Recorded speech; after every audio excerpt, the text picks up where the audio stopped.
विठ्ठल विठ्ठल जय हरी विठ्ठल विठ्ठल विठ्ठल जय हरी विठ्ठल। निघाले तुकोबा निघाली माऊली भक्तांची साऊली विठुराय।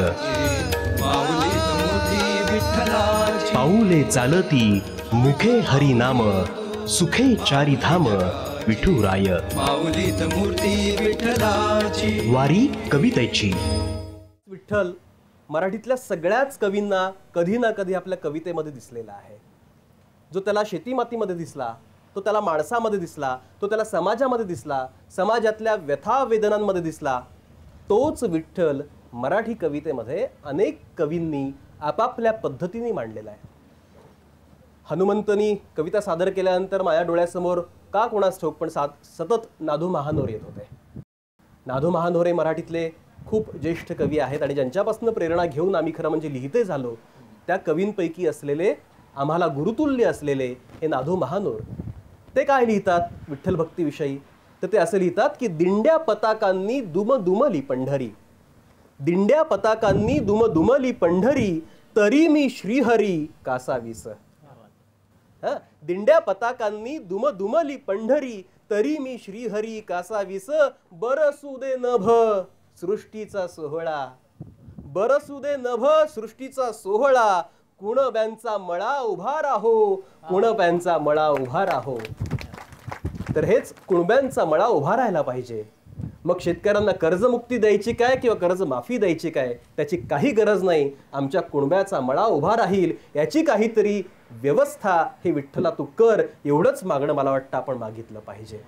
तेच आपण करू शकतो आणि हाच सगळा सूर पुढे नेण्यासाठी मी आता निमंत्रित करणार आहे आमचा तरुण तडफदार मित्र निमगाव म्हाळुंगीवरून आलेला भरत दौंडकर।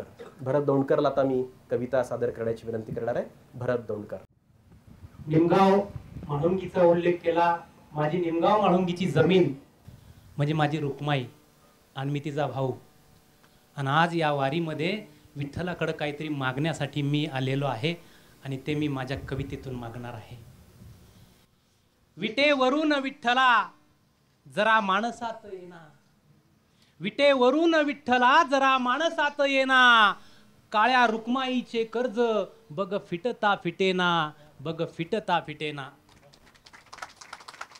घामामंदी रुकमाई बग नाहते विठ्ठला, घामामंदी रुकमाई बग नाहते विठ्ठला, डोळ्यातून चंद्रबागा रोज वाहते विठ्ठला, रोज वाहते विठ्ठला।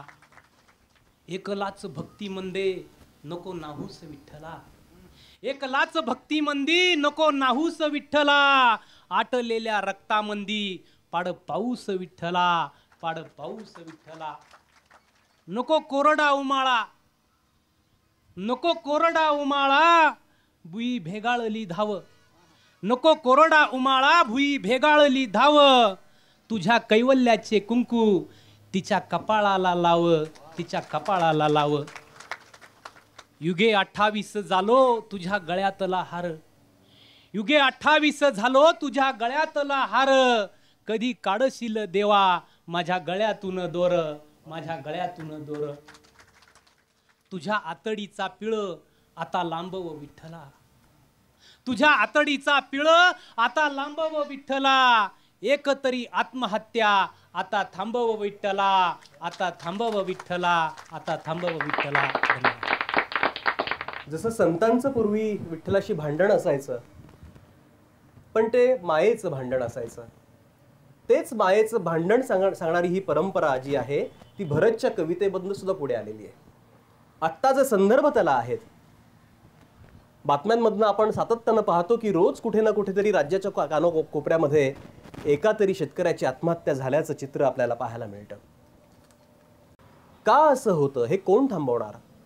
काय केलं पाहिजे? आपण हतबल होतो आणि मग शेवटी आपण काय करतो तर आपली माऊली असलेल्या विठ्ठलालाच म्हणतो की अरे तूच आता काहीतरी कर। किती दिवस तू आता विठ्ठल विटेवरती उभा राहणार आहे? तुझ्या कमरेवरचे हात खाली काढ, ढगाला थोडासा हात लाव, थोडा पाऊस पाड आणि शेतकऱ्यांच्या आत्महत्या तरी थांबव।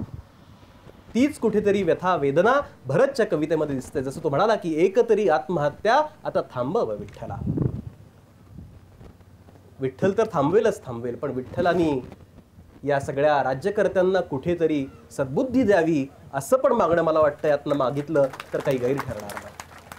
आणि हीच कवितेची ताकद आहे. आपला जो आवाज आहे, आपला जो आतला आवाज आहे, तो आपला आतला आवाज व्यक्त करणारी ही कविता आहे.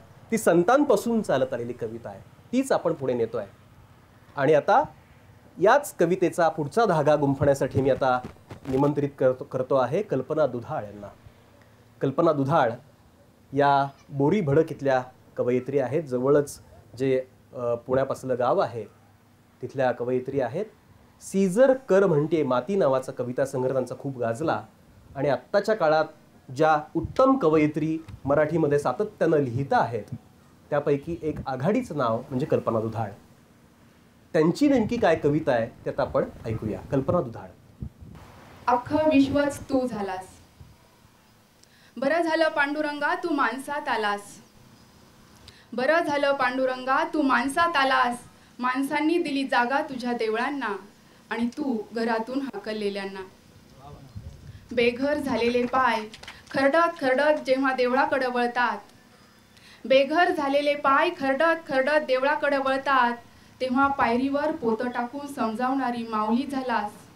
लेकी सुनांच्या मनातलं सासूरवास सोसण्याचं बळ झालास, लेकी सुनांच्या मनातलं सासूरवास सोसण्याचं बळ झालास. पांडुरंगा तू आम्हाला एकादशीचं वेड लावलंस, दातांचं पाणी गिळताना पुण्याची आशा आणि दीर्घायुष्य दाखवलंस, दातांचं पाणी गिळताना पुण्याची आशा आणि दीर्घायुष्य दाखवलंस. असाच तू पांडुरंगा, असाच तू पांडुरंगा उपाशी आतड्यातनं पाझरत आलास. जिथं भाग्याची रेषा उमटते तिथं बुक्का अष्टगंध होऊन उमटलास, जिथं भाग्याची रेषा उमटते तिथं बुक्का अष्टगंध होऊन उमटलास. काठोकाठ पूर उसळत नदी गावात घुसली, काठोकाठ पूर उसळत नदी गावात घुसली. घरदारं गुरं ढोरं पोरांसहित शाळा वाहून गेली. तेव्हा तू मास्तर झालास, तेव्हा तू मास्तर झालास. भूकंपात गाडलेल्या माळवदात पडवीतल्या खिळ्याला फोटो होऊन लोंबकाळलास, तेव्हा पडवीतल्या खिळ्याला फोटो होऊन लोंबकाळलास. बरं झालं पांडुरंगा तू माणसात आलास. कोणत्याही टॉवर्स आणि सॅटेलाइट पेक्षा तुझ्या कळसांनी उभारलेलं भक्तीचं नेटवर्क लय भारी, कोणत्याही टॉवर्स आणि सॅटेलाइट पेक्षा तुझ्या भक्तीच्या कळसांनी उभारलेलं नेटवर्क लय भारी.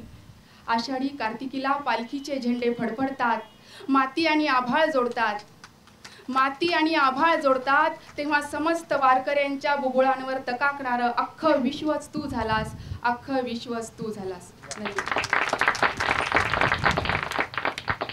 विठ्ठलाचं भक्तीचं नेटवर्क किती लय भारी आहे याची नेमकी जी टिप्पणी आहे ती कल्पना दुधाळ यांच्या कवितेबद्दल आपल्याला ऐकायला मिळाली.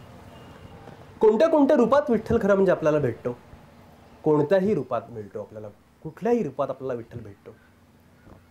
तो तुमच्या रूपात मला भेटतो, तो मला कवितेच्या रूपात मला भेटतो, तो माझ्या मित्रांच्या रूपात भेटतो, कधी कुठल्या अनुभवाच्या रूपात भेटतो. तर नेमका विठ्ठल कोण आहे हे फक्त आपल्याला समजलं पाहिजे आणि ते समजून घेता आलं पाहिजे. आणि म्हणून तर आपण विठ्ठलाला माऊली म्हणतो. विठ्ठली आपली आई आहे. आईला आपण कसंही बोलू शकतो का, तर तिच्या पोटी आपण जन्म घेतलेला असतो, तिच्याच हृदयाचा तिचाच एक अंश आपण असतो. त्यामुळे तिच्याशी आपलं कायम हक्काचं भांडण सुरू असतं. त्याला कायम आपण विठू माऊलीला कायम आपण सांगतो की नाही मला तुला हे मला तू दिलंच पाहिजेस, तू असं का करतोस कायम, तू मला का असं त्रास देतोस कायम, किती मला त्रास होतो, किती मला वेदना होतात. हे सगळं चित्र जे असतं ना हे लटकं भांडण असतं. कारण ती माऊली आहे, विठू माऊली आहे. आणि शेवटी आईच आपलं ऐकते. मुलाचं कोण ऐकतं, बाप नाही ऐकत, आई ऐकते. म्हणून ती माऊली आहे. माऊलीत मूर्ती विठ्ठलाची.